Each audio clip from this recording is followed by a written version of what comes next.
የአውሮፓ ታላላቅ ክለቦችን የተመለከተ ወቅታዊና ዕለታዊ ጥንቅሮችን ከምታደምጡበት የዩቲዩብ ቻናላችን የመረጃ ሰዓታችን ላይ ትገኛላችሁ። ለዚህም ሰዓት ለእናንተ ውድ አድማጮቻችን መርጠን ያሰናዳላችሁን ስፖርታዊ ጥንቅሮች በቅደም ተከተል እንደ ሁልጊዜው እናስደምጣችኋለን። እስከ ፕሮግራማችን ፍጻሜ ስትቆዩ ላይክ፣ ሰብስክራይብ እና ሼር ማድረግ እንዳይረሳ። ሀሳብ አስተያየት ካለ እንቀበላለን። በመረጃ ሰዓታችን እንደ ሁልጊዜው ዛሬም ታላላቅ ክለቦችን የተመለከቱ ወቅታዊ ጥንቅሮችን ስናነሳ በሪያል ማድሪድ በኩል የተሰሙት ዜናዎች ትንሽ ከበድ ያሉ ናቸው። ጉዳዩ እናጠረዋለን። በባርሴሎና በኩል የቡድን ዜና ይዘናል።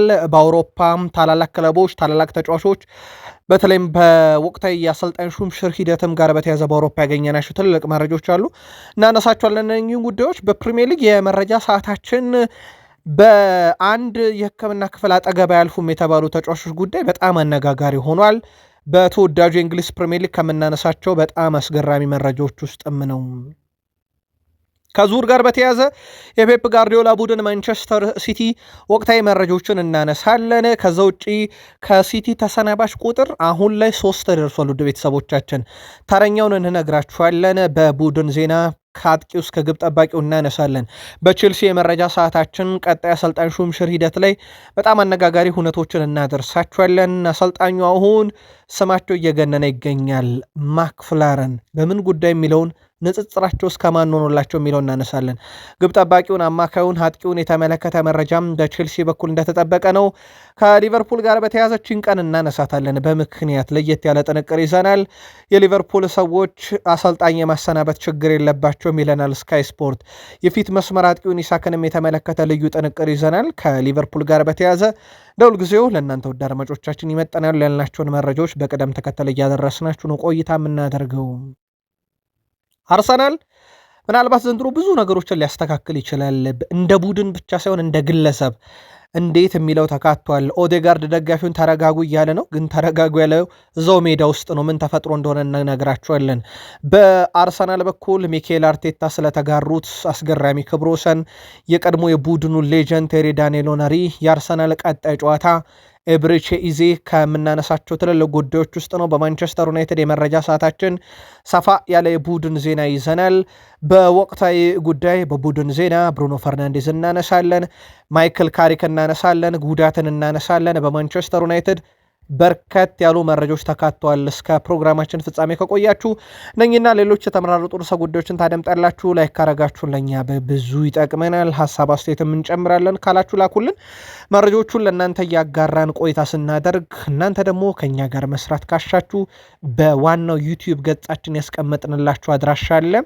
የለጠፍነው ልጥፍ ላይ እዛ ላይ ገብታችሁ ወይም ፖስት ያደረግነው ላይ ገብታችሁ መመልከት ትችላላችሁ። መልካም ቆይታ።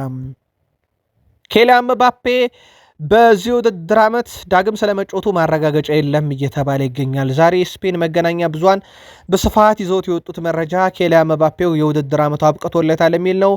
በተለይም ታዋቂ ጋዜጠኞች ከሆኑ ውስጥ አንደኛው ጆሴፍ ፔድሮያል ኬሊያን ምባፔ ከዚህ በኋላ በሪያል ማድሪድ መለያ ላናየው እንችላለን፣ ይልቁንስ ትኩረቱ ሁሉ ወደ ዓለም ዋንጫ ሆኗል፣ እናም ጥንቃቄ ያደርጋል የሚል መረጃ ነው ይዞ እየወጣ የሚገኘው።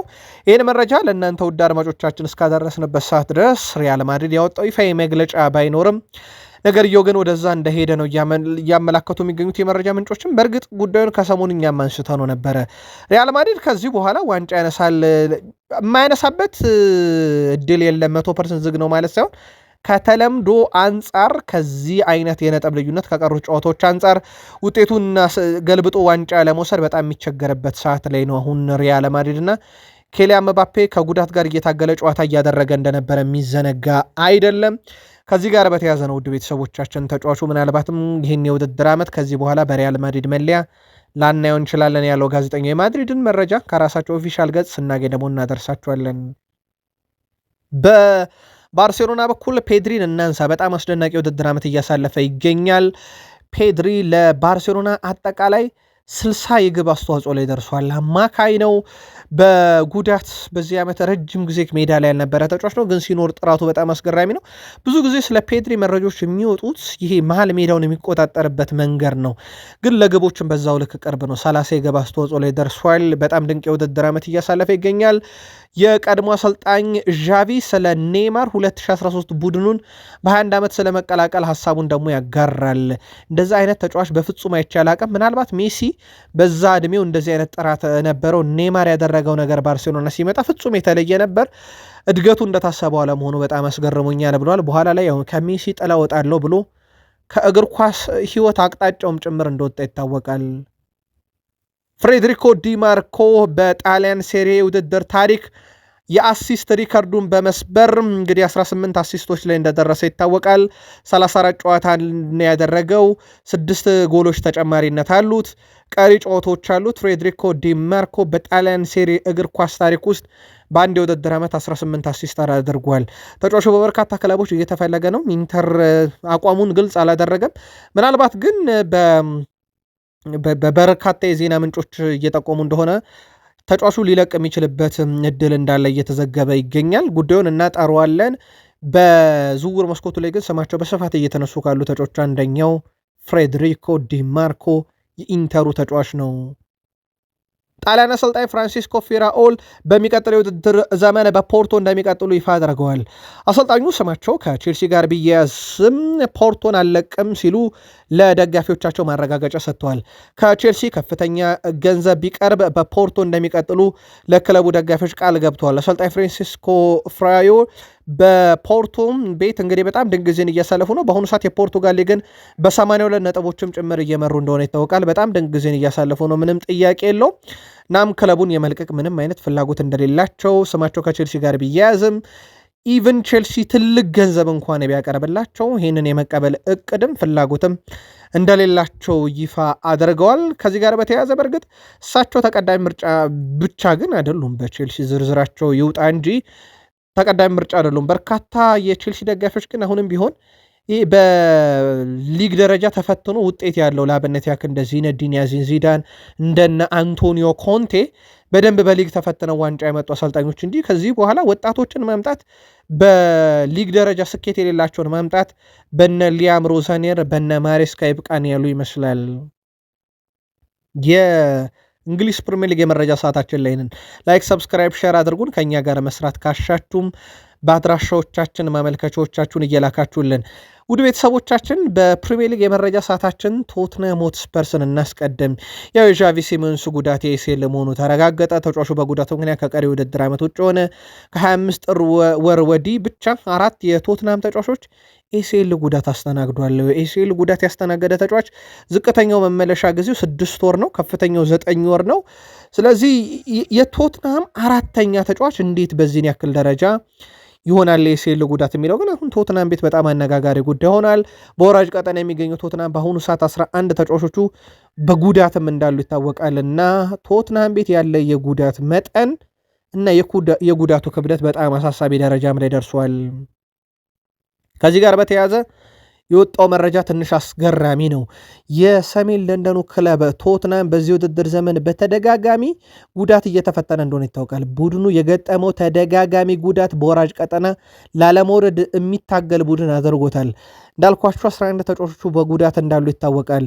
አብዛኛው የክለቡ ተጫዋቾች በዚህ ዓመት ቡድኑ የገጠመው ጉዳት እርግማን ነው እያሉ ነው። በሰላም አይደለም፣ ይሄ እርግማን ስላለ ነው ብለዋል።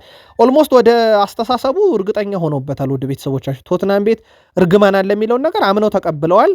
በዚህ ምክንያት ይህ እርግማን እንዳይሰራባቸው ተጫዋቾች ወደ ሕክምና ክፍሉ እንደማያቀኑ ተረጋግጧል። ምክንያቱም እዛ የገባ ሰው የዚህ እርግማን ተጠቂ ይሆናል እያሉ ነው እና ምናልባት በ21ኛው ክፍለ ዘመን ያውም በሰለጠነው ዓለም ያውም በእንግሊዝ ውስጥ እንዲህ አይነት ነገር ይታሰባል ተብሎ ማሰብ በጣም ነው የሚከብደው። ስለዚህ ቶትንሃም ቤት እርግማን ገብቷል። ይህ እርግማን ተጫዋቾችን የሚጎዳ ነው። ስለዚህ የሕክምና ክፍል ውስጥ አንድም ተጫዋች አለመግባቶች አይደለም ባጠገቡ አያልፍም ተብሏል። የዛሬው በጣም አነጋጋሪው መረጃ ነው። ሲቲ በዚህ ዓመት የሚለቁ ተጫዋቾች ቁጥር ከፍ እያለ ይገኛል። ተረኛው ታውቋል። 3ኛው ተጫዋች ታውቋል። ያው ይፋ ባያደርግም ሲቲ የበርናንዶ ሲልቫ፣ የጆን ስቶንስ አሁን ተረኛው ታውቋል። ኔዘርላንድ የተከላካይ ናታን አኬ በውድድር ዘመኑ መጨረሻ ከማንቸስተር ሲቲ ጋር ሊለያይ እንደሚችል ነው መረጃዎች ያመላከቱት። በውሉ 1 ዓመት የሚቀረው ናታን አኬ ከ6 ዓመት ስኬታማ ቆይታ በኋላ ከማንቸስተር ሲቲ ጋር ይለያያል ተብሏል። የ31 ዓመቱ ናታን አኬ በጥር የዝውውር መስኮት የተለያዩ ክለቦች ቀልብ ስቦ እሱም ለመልቀቅ ፈቃደኛ ነበረ። ይሁን እንጂ ማንቸስተር ሲቲ የነበረው የተከላካዮች ጉዳት ከመልቀቅ አስቆሞት ነበረ። በሌላ በኩል በርካታ ክለቦች የኒኮ ጎንዛሌዝን የማንቸስተር ሲቲ ሁኔታ እየተከታተሉ እየተፈታተኑ ተብሏል። ኒኮ ጎንዛሌዝ ማለት በዚህ ሳምንት ሳውዛምተን ላይ ማሸነፊያውን ግብ ያስቆጠረው ተጫዋች ማለት ነው። ግን የሮድሪ ተተኪ ተደርጎ ስለመጣ ምናልባት የሮድሪ ቆይታንም መሰረት ያደረገ ሊሆን ይችላል። ስለዚህ ሲቲ ቤት ይሄ የሚመጣ ተጫዋች ብቻ ሳይሆን አንዳንድ የሚለቁ ተጫዋቾች ይኖራሉ። ግን እድሜያቸው 30 ያለፋቸው ተጫዋች ሲቲ ቤት የሚለቁበት መንገድ አሁንም በናታን አኬ የሚቀጥል ይሆናል። ኤሊ ጁኒየር ክሩፒ ደግሞ የበርንሞዝ ተጫዋች በሲቲ መልማዮች አይን ስር ወድቋል። የተጫዋች ወኪል በቅርቡ ከሁጎ ቬና ጋርም ተገናኝቷል የሚል መረጃ በስፋት እየወጣ ነው። የሲቲው ስፖርቲንግ ዳይሬክተር ማለት ነው። በርንሞዝ ተጫዋቹ ለማቆየት አስበዋል። ነገር ግን በስምነቱ እንግዲህ ወደ 80 ሚሊዮን ዩሮ አካባቢ የሚጠጋ ገንዘብ ከመጣ ሊቀበሉ የሚችሉበት አማራጭ አለ። ይሄ በጣም ጥሩ የሚባለው አትራፊ ቡድን ያደርገዋል። በእርግጥ አንቶኒዮ ሴሜንንም ለራሱ ሲቲ ሸጠው እንዳተረፉበት ይታወቃል። ሲቲ ራሱን ያደራጃል ማለት ነው። ሲቲ በነገራችን ላይ ውድ ቤተሰቦቻችን የሚያደራጅበት መንገድ፣ የሚጠቀምበት መንገድ፣ ከዛ ተጫዋቾቹ አገልግሎታቸውን ሲጨርሱ የሚለቁበት መንገድ ውደቱን የጠበቀ ነው። አሁን ፊት መስመራቸውን በሃላንድ እየመሩት ነው። ሃላንድ ባለፉት 4 ዓመታት ውስጥ ብቻ ከክፍት ጨዋታ ወደ 37 ግብ ያስቆጠረ፣ በፕሪሚየር ሊጉ በየዓመቱ ተከታታይ ግብ የሚያስቆጥር፣ ከሱ በፊት አጌሮ በቦታው የነበረ የመተካካት ሂደታቸውን አንደኛው ማሳያም ተደርጎ እንደዚሁ ሊወሰድ የሚችል አይነት ተጫዋች ነው። የቀድሞ እንግሊዛዊ ተጫዋች ጆ ኮል አሰልጣኝ ፍራንክ ላምፓርድ ወደ ቼልሲ እንዳያመራ አስጠንቅቆታል። ላምፓርድ ቼልሲን በጣም ይወዳል፣ ነገር ግን እኔ በሱ ቦታ ብሆን ለየትኛውም ስራ ወደዛ አልመለስም ሲል ሀሳቡን ያጋራል ጆ ኮል። አያይዞም በውጤት ልትመዘን ትችላለህ፣ በቼልሲ ግን ማድረግ የምትችለውን ነገር ሙሉ መቆጣጠር አትችልም። ይሄ ደግሞ ለአንድ አሰልጣኝ አይሆንምና በፍጹም ለላምፓርድ የሚሆን አይነት ቦታ አይደለም ብሏል። አሰልጣኝ ፍራንክ ላምፓርድ ከቀናት በፊት ስማቸው ከቼልሲ ጋር ተያይዞ ሲጠየቁ የተንታኞች ወሬ ብቻ ነው፣ እኔ ስራ አለኝ፣ ስሬ ደግሞ በኮቬንትሪ ሲቲ ነው ማለታቸው የሚዘነጋ አይደለም። ጆኮል ግን መክሮታል፣ ፈጽሞ እንዳታረግ፣ እዛ ቤት ስራ በጣም አስቸጋሪ ነው እያለ ይገኛል። በእርግጥ የቼልሲ አሰልጣኝነት ስንብቱ ፍጥነቱ ማክ ፍላረን የወቅቱ የቼልሲ አሰልጣኝ ናቸው። ጊዜ አሰልጣኝ ሆኖ እስከ ዓመቱ መጨረሻ ይቆያሉ። እሳቸው ለሁለተኛ ጊዜ ነው በዚህ የውድድር ዓመት ብቻ ክለቡን በጊዜነት ሲረከቡ። ከማሬስካ ቀጥሎ በጊዜነት ተረከቡ። አሁን ከሊያም ሮዛኔረን በጊዜነት ተረክበውታል። ማክ ፍላረን በኤፍኤ ካፕ ማንቸስተር ሲቲን የሚገጥሙ ይሆናል በፍጻሜ። ሁሉን ነገር እንሞክራለን፣ በጣም የተለየ ቡድን ሆነን እንቀርባለን፣ እውነተኛ ፈታኝ ቡድን እንሆናለን። እግር ኳስ ውስጥ እንግዲህ ሁሉም ደረጃ አለው፣ እኛም ደረጃችን በጣም ጥራት ያለው ነው እና ከፓሪሰን ጀርሜን ጋር በክለቦች ዓለም ዋንጫ ተጫውተን የፍጻሜን ጨዋታ የማሸነፍ አቅማችንን አሳይተናል። ስለዚህ ሲቲንም በዛ መንገድ እናሸንፋለን ብለዋል። በጣም አስገራሚ ነገር ካሉም ማክፍላረን በተሾሙ በ4 ቀን ኤፍኤ ካፕ ፍጻሜ ደርሷል። ሚኬል አርቴታ ኦልሞስት አሁን ወደ 7 ዓመት እየተጠጉ ነው። እሳቸውም አንድ ኤፍኤ ካፕ ፍጻሜ ደርሷል እና ማክፍላረን በ4 ቀን ፍጻሜ ደረሱ እያሉ ከሚኬል አርቴታ እያነጻጸሯቸው ነው። ሚኬል አርቴታ ልብም ጆሮም ግን ከፕሪሚየር ሊግ ዋንጫና ከሻምፒዮንስ ሊግ ዋንጫ ውጪ በዚህ ሰዓት ይሰማል ተብሎም አይታሰብም። በቼልሲ በኩል ኤፍኤ ካፕን ሲያልፉ ሊድስን ጥለው የግብ ጠባቂ ሮቤርት ሳንቼዝ ሚና ግን በትልቁ ሊነገርለት ይገባል። ለአብነት ያክል 90 ደቂቃ የተጫወተው ይህ ተጫዋች በግብ ጠባቂነት መረቡን አላስደፈረም። ቢያንስ አንድ ግብ መሆን የሚችል ኳስ ተከላክሏል። 4 ኳሶችን ምንድነው ሪከቨር አድርጓል። 8 ኳሶችን በቀጥታ አድኗቸዋል። ወደ ቤተሰቦቻችን ማዳን ነው በግብ ጠባቂነት ቦታ ላይ ሆኖና በጣም ጥራት ያለው ስራ ሰርቷል። ያው በዛው ልክ ሮቤርት ሳንቼዝ ስህተቱ ጎልቶ የሚነገርበት አይነት ተጫዋች እንደሆነ እንዲሁ የሚዘነጋ አይደለም።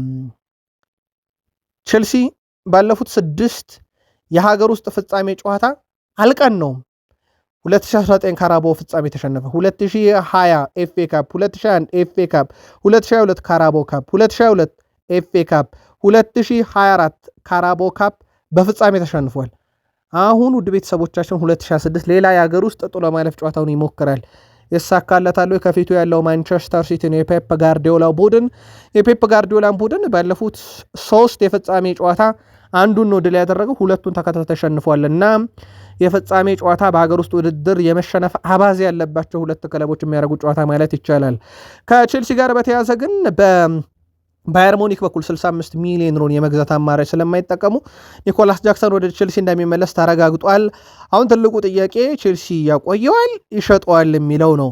በርካቶች ግን ቢቆይ እያሉ ነው። በተለይም እንደ ሊያም ዴላፕ አይነት አጥቂ ከክለቡ ተሰናብቶ ቢቆይ የተሻለ የሚሆነው ጃክሰን ነው እያሉ ነው። የእናንተ መልከታ ልትልኩልን ትችላላችሁ። ሊቨርፑልያን ይችን ቀን አይረሷትም። ምክንያቱም ታሪካዊ ዋንጫ ያነሱበት የፕሪሚየር ሊጉን 20ኛ ክብራቸውን ያሳኩበት፣ ይሄም ከምን ጊዜም ተቀናቃኛቸው ማንቸስተር ዩናይትድ እኩል 20 የፕሪሚየር ሊግ ዋንጫ ይኖራቸው ዘንድ ያስቻለች እቺ ቀን ነበረች እና ሊቨርፑሎች እቺን ቀን አይረሷትም። አሁን እቺን ቀን ያገኙ ዘንድ ደግሞ የረዷቸው አሰልጣኝ አርኔ ስሎት ናቸው። የእሳቸውን ቆይታ በተመለከተ በርካታ የዜና ምንጮች ሊቨርፑል እሳቸውን የማሰናበት ፍላጎት እንደሌላቸው ተረጋግጧል። ዛሬ ግን የተሰማው መረጃ ውድ ቤተሰቦቻችን የሊቨርፑል ባለቤቶች ቤዝቦል ክለብ እንዳላቸው ይታወቃል። ቦስተን ሬድ ሶክስ የተባለ ቡድን አላቸው እና ያ ቡድን ጅማሮ ላይ ዘንድሮ ጥሩ አይደለምና ወዲያው አሰልጣኙን አሰናብተውታል። አርኔ ስሎት ላይ ውድድር ዓመቱ ጥሩ አልነበሩም፣ ግን አላሰናበቷቸው። ምናልባት ትልቁ የሚነሳው ነገር ያው በዓመቱ መጨረሻ ግምገማ ያለ የሚለው ነው። በግምገማው ላይ አሁንም እየወጡ ያሉ መረጃዎች የሚያመላክቱት እሳቸውን ከማሰናበት ይልቅ ምክንያቱም እግር ኳስ አሰልጣኞች አሁን ገበያው ላይ ያሉት ከእያንዳንዱ ክለብ እንዴት እንደተባረሩ ይታወቃልና በዚህ ምክንያት እንዲህ አይነት እርምጃ ላይ ወስዱ ይችላሉ እየተባለ ነው። ግን በቤዝቦል አሰልጣኛቸውን በውጤት ቀውስ ምክንያት ወዲያው ማሰናበታቸው አርኔ ስሎትስ ላይ ሲሆን የሚያስብል ትልቅ ጥያቄ አስነስቶ ሰሞኑን ሌላ መነጋገሪያ አጀንዳም ሆኗል። ኢሳክ በሊቨርፑል የደረጃ ሰንጠረዥ ጉዳይ ላይ ሐሳቡን ያጋራል። የደረጃ ሰንጠረዣውንም የተቀራረበ ነው፣ ማንኛውም ነገር ሊፈጠር ይችላል፣ ነገር ግን በቀሪዎቹ ጨዋታኛ በጥሩ ዝግጅትና አቋም ላይ ስለምንገኝ ለሁሉም ነገር ዝግጁ ነን ሲል ተደምጧል። ቀጣይ ዓላማቸው በሻምፒዮንስ ሊግ መሳተፍ መሆኑን ያረጋገጠው ተጫዋቹ ይህ ሊቨርፑልን የሚመጥነው ነገር ባይሆንም ግን በዚህ ሰዓት እጃችን ላይ ያለው ልናሳካ የሚገባን ነገር አንደኛው እሱ ነው ሲል እንደዚሁ ተደምጧል። ከሳላ ጋር በተያዘ ቨርጅል ቫንዳይክ በዚህ ውድድር ዘመን እንደገና እናየዋለን ብዬ ተስፋ አደርጋለሁ ብሏል። የሕክምና ግምገማ ይኖራል፣ ከዛም ጉዳዩ ምን እንደሆነ እናውቃለን ብሏል። አሁን የሳላ ነገር አብቅቷል የሚለው በትልቁ እየተነሳም እየተወራም ያለ ጉዳይ እንደሆነ ይታወቃል። ጉዳት ላይ እንዳለ ይታወቃል። በርካቶች በጉዳቱ ምክንያት የውድድር ዓመቱ ያመልጧል ሲሉ ሊቨርፑል ይህን መረጃ እስካጠናቀርንበት ሰዓት ድረስ ኦፊሻል መግለጫ በሳላ ጉዳይ አላወጣም። አርሰናል አንድም የባሎንዶር አሸናፊ በታሪክ የለውም። አርሰናል አንድም የአውሮፓ ሻምፒዮንስ ሊግ ዋንጫ በታሪክ የለውም። አርሰናል የፕሪሚየር ሊጉን ዋንጫ ከበላ 22 ዓመት ተቆጥሯል። እነኚህ ሁሉ ታሪኮች ዘንድሮ ሊያበቁ ይችላሉ። እድሉ በአርሰናል እጅ ላይ ነው። የአውሮፓ ሻምፒዮንስ ሊግን ማሸነፍ ከፈለገ 3 ተከታታይ ጨዋታዎች ላይ ድል ማድረግና ወይም ደግሞ በጥሎ ማለፉ በግማሽ ፍጻሜ የተሻለውን የጎል ልዩነት መያዝ ነው። ፍጻሜውን ማሸነፍ ነው። ከአትሌቲኮ ማድሪድ ጋር የሚደረገውን ጨዋታ በድምር ውጤት ካሸነፈ ከዛ የፍጻሜውን ጨዋታ የባየር ሙኒክና እንደዚሁም ደግሞ የፓሪስ ሰን ዠርሜን አሸናፊ፣ ይሄ አንደኛው የሻምፒዮንስ ሊግ ታሪኩን ይቀርፋል። ከዛ ውጪ ደግሞ እንደ ዴክላን ራይስ ያለ ተጫዋቹ ምናልባትም አርሰናል በሚያነሳው ዋንጫ ላይ ተመርኩዞ የባሎንዶር አሸናፊ ሊሆን ይችላል እየተባለ ነውና አርሰናል ሁሉንም ነገር በዚህ ዓመት ማስተካከል ይችላል። ባሎንዶር ያሸነፈ ተጫዋች ያለው የፕሪሚየር ሊግ ዋንጫ ያሸነፈ ከ22 ዓመት በኋላ ሻምፒዮንስ ሊግን በታሪክ ለመጀመሪያ ጊዜ በላ። ግን አርሰናል ስንቱን ያሳካዋል የሚለው በቀጣይ በትልቁ እንጠብቀዋለን።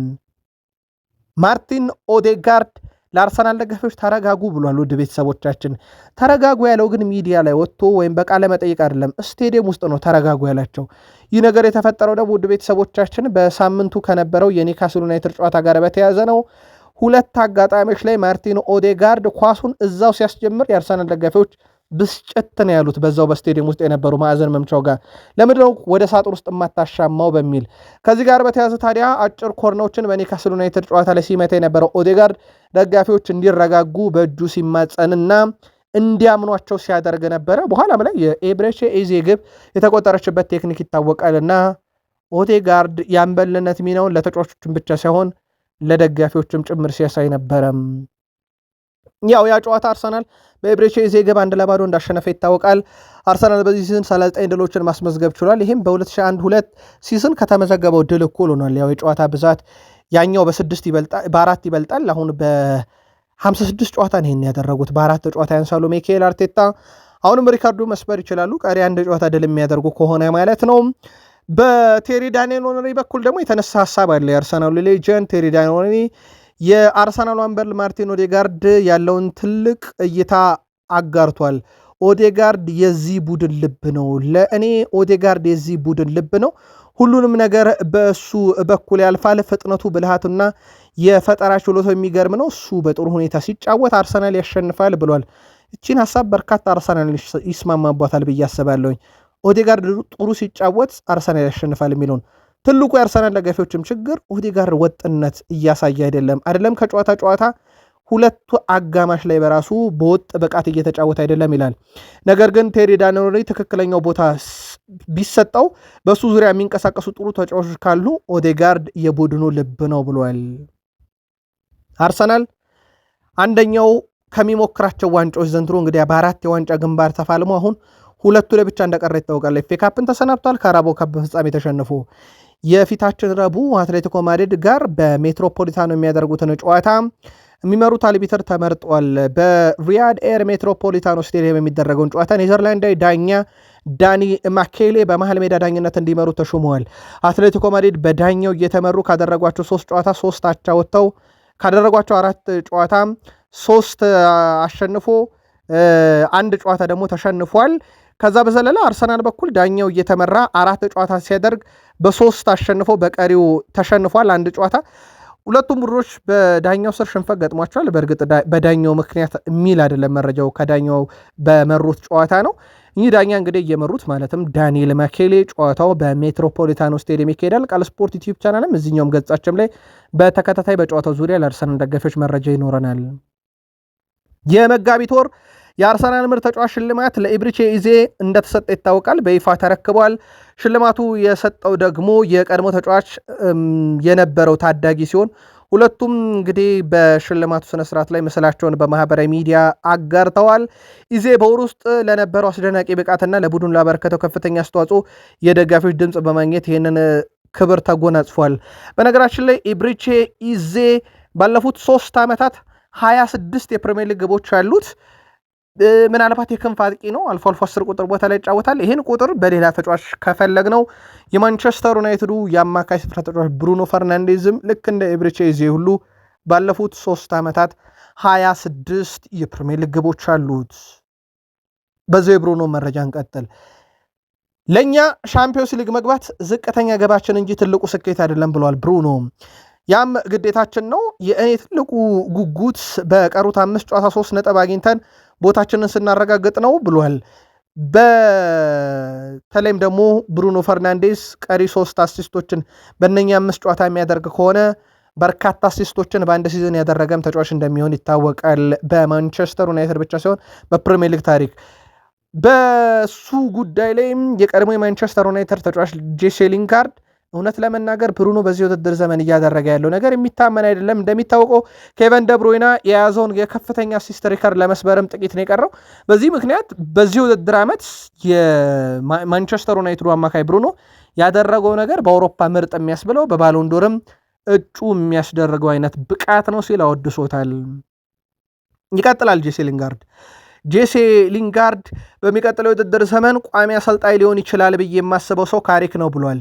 የክለቡን ውስጣዊ ምስጢሮችና ዝርዝር ሁኔታዎች ጠንቅቆ ያውቃል። አሁን ደግሞ ዩናይትዶች በሱ ስር በጣም ምርጥ ሆኗል። የሚያስፈልጉትንና የማያስፈልጉትን ያውቃል። ለቡድኑ የሚጠቅሙና የማይጠቅሙትን ጠንቅቆ ያውቃል። በዚህ ቡድን ውስጥ ያለፈ ሰው ስለሆነ ቋሚ ቢሆን እያለ ነው። በነገራችን ላይ በማንቸስተር ዩናይትድ በኩል በሁለት አሰልጣኞች የቋሚነትን እድል ያጣው ማኑኤል ኡጋርቴ በራሳቸው በካሪክም ስር እየተሰለፈ እንዳልሆነ ይታወቃል። የ42 ሚሊዮን ፓውንድ ዝውውር በዚህ ዓመት ማብቂያው ነው። በዚሁ የጄሴ ሊንጋርድን ሀሳብ የሚያጠናክረው ለዩናይትድ የሚበጆና የማይበጆን ያውቃል እያለ ነው እና ኡጋርቴ ከማይበጁት አንዱ መሆኑ በግልጽ እየታየም ይገኛል። ማይክል ካሪክ ጋዜጠኞች አንድ ጥያቄ ጠይቋቸዋል። ይሄም በክረምት የዝውውር መስኮት ክለቡን አጠናክራችሁ ቀጣይ ለአውሮፓ ሻምፒዮንስ ሊግ ትፋለማላችሁ ወይ ለዋንጫው ሲባሉ እሳቸው እንዲህ አይነት ጥያቄዎችን ቀድማችሁ እየሮጣችሁ አትጠይቁ፣ እኛ አሁን ባለንበት ቅጽበት ያለንበት ቦታ ስለ ወደፊቱ ሳይሆን ስለ ፊታችን ስላለ ጨዋታ ብቻ ነው። ገና ሻምፒዮንስ ሊግ ትኬት ቆርጠን ገና ክረምት ላይ ተጫዋች አስፈርመን የሻምፒዮንስ ሊግ ዋንጫ ስለመብላት ሳይሆን ፊታችን ያሉ ጨዋታዎችን እያሸነፉ ነገሮችን በጣም የተሻለ ማድረግ ላይ ነው ትኩረት የምናደርገው ብሏል። ካሪክ በሌስ አንድሮ ማርቲኔዝ ቀይ ካርድና ዶሚኒክ ካልቨርት ሊዊን ተመሳዩነቱን ጥፋት ኩኮሪያ ላይ ሰርቶ ቀይ ያለማየቱን ተከትሎ ሲጠየቁ ስለ ሌሎች ተጫዋቾችና ጨዋታዎች አልናገርም፣ ቡድናችን ውስጥ ስላለ ነገር ብቻ ነው የምናገረው። ሆኖም ግን የሌሳንድሮ ማርቲኔዝ መታገድ አሁንም ድረስ ከሜዳ መራቅ ለእኔ የማይገባኝና ልረዳው ያልቻልኩት ነገር ነው ብሏል። ዩናይትዳውያንም ሰሞኑን ብሽቅ ያሉት በተለይም የሌሳንድሮ ማርቲኔዝ ቀይ ካርድ አንድ ይግባኙ ውድቅ ተደረገባቸው፣ ሁለት ሶስተኛው ራሱ ዶሚኒክ ካልቨርት ሊዩን ጥፋት የተሰራበት በሌሳንድሮ ማርቲኔዝ ጸጉር ተጎድቷል የተባለው ተጫዋች ራሱ የሰው ጸጉር ጎትቶ በቀይ ያለ መውጣቱ ዩናይትድያን ያበሳጨ፣ ካሪክም ሊገባኝ አልቻለ ብለውታል። ካሪክ ስለ መሃል ተከላካይ ክፍሉ ተጠይቀው ነበረ። ብዙ አያሳስበኝም፣ ስለ መጪው የክረምት ዝውውር መስኮት የምናወራ ከሆነ ግን ስለ ጉዳዩ በዝርዝር ለመነጋገር አሁን ይከብዳል። ሌሳንድሮ ማርቲኔዝ በተለያዩ ምክንያቶች አይጫወትም። በእነዚህ ምክንያቶች ላይ ብዙ አናወራም፣ ነገር ግን ጥያቄውን ለምን እንደጠይቃችሁኝ ይገባኛል። እኔ ግን አልተጨነኩም። ልምድና ትልቅ ተሰጥኦ ያላቸው ወጣት ተጫዋቾችን በቡድን ያሉ፣ ስለዚህ የመሃል ተከላካይ ቦታው ብዙ አሳሳቢ አይደለም ብለዋል።